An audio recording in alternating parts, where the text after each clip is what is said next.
The philosophies that human beings follow can be divided into four categories. 1. Dogma-centred. 2. Matter-centred.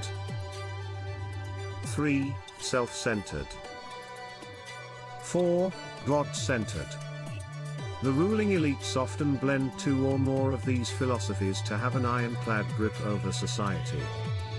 In any country, a single philosophy taking center stage is apparent, but other philosophies continuously strengthen it in greater or lesser measure. Thus, categorizing a society under a single philosophy gets complicated.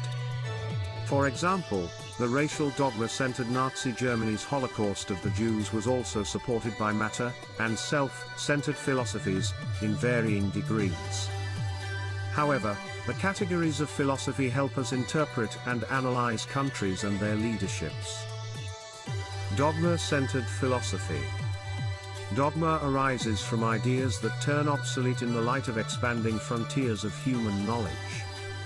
For example, some reject the theory of evolution, explained nearly 150 years ago in favor of creationism, that is, God created humans in their present form on the sixth day of creation. We find these kinds of dogmas in all religions. That is why no religion can tolerate any other religion. People who follow dogma-centered philosophy exploit others in the name of destiny and providence for their self-interest. In matter-centered philosophy, enjoyment of material objects is the main motive, as in Marxism. The proponents of matter-centered philosophies often resort to brute force to exploit others when it suits their purpose, as do the followers of dogma-centered philosophies. The radical hedonism unleashed by matter-centered capitalism and communism has brought human society to the brink of unsustainable exploitation and unequal distribution of life-supporting resources of planet Earth. The followers of self-centered philosophy do everything only for self-interest, self-pleasure. In this case, as in the previous two, the psychic radii may vary. A big radius means that one thinks about oneself in every sphere of life. In self-centered philosophies, individual selfishness is the motive, as in capitalism. Self-centered philosophy is behind the megalomaniac power-hungry rulers and their cronies that we see today in the majority of the countries. They blend their inflated ego with dogma and matter-centered sentiments to delude the masses into blind submission. Singular Neo-Humanist spirituality. Those who follow God-centered philosophy serve humanity and the entire animate and inanimate world with equal love and affection, that is, universal 360-degree neo-humanism. Shrii Prabhat Ranjan Sarkar says, all molecules, atoms, electrons, protons, positrons and neutrons are the veritable expressions of the same supreme consciousness. Those who remember this reality, who keep this realization ever alive in their hearts. When the underlying spirit of humanism is extended to everything, animate and inanimate, in this universe, it will elevate humanism to universalism, the cult of love for all created beings of this universe. Amongst the God-centered religions, the radius may vary. Moreover, the varying radii embrace only the humans of their faith. Thus, though all faiths claim to be universal, they do not practice it. Fractional religions can be represented in two ways. By 360-degree projection. By percent population. The seed of dogma is inherent in every philosophy, ideology or religion falling short of universalism.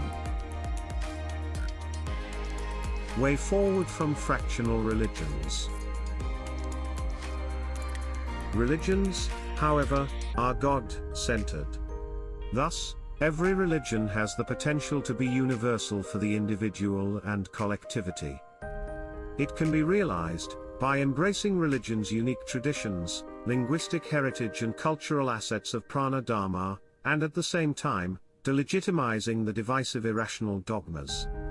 Further, uphold the cardinal human values and cultivate Bhagavat Dharma of bio-psychic spiritual practices for universal mental expansion. Bhakti, yoga, meditation, and other similar traditions are bio-psychic practices for the holistic life of individuals and society.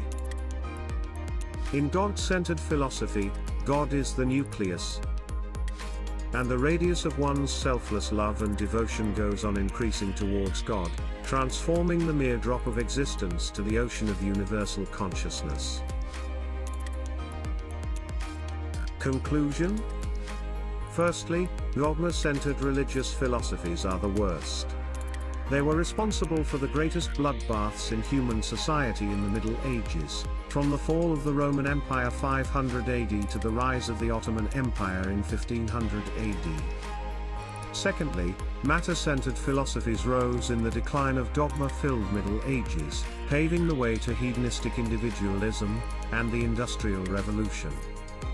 Matter-centered capitalism and Marxism were equally responsible for the continuing bloodbath in human society today. Mao's Great Leap resulted in 55 million deaths. Corporate America sought to fight wars across the globe for dubious reasons with disastrous results and loss of lives. Thirdly, we have self-centered philosophies based on dogma and narrow geo-socio sentiments to sustain the domination of an individual or a dynasty clique, like in North Korea. Fourthly, the panacea of human society lies in the excellence of God-centered philosophy. The cult of love and culture of cardinal human values rules out bloodbaths in a God-centered philosophy. In God-centered philosophy, human projection is the external projection of internal tranquility or composure. So there cannot be sanguinary clashes or bloodshed. Shrii Prabhat Ranjan Sarkar declares, "When human beings bring the entire universe within the range of their minds through spiritual practice, the result will be one universe, one universal society." The universal God-centered philosophy's scope, avenue, and jurisdiction is far, far bigger than that of dogma, matter and self-centered philosophies. The work done by God-centered people elevates the standard of human beings. In the past, they elevated humanity, in the present, they are elevating humankind, and in the future, they will continue to elevate humanity. However, until now, the world has not experienced any universal God-centered philosophy.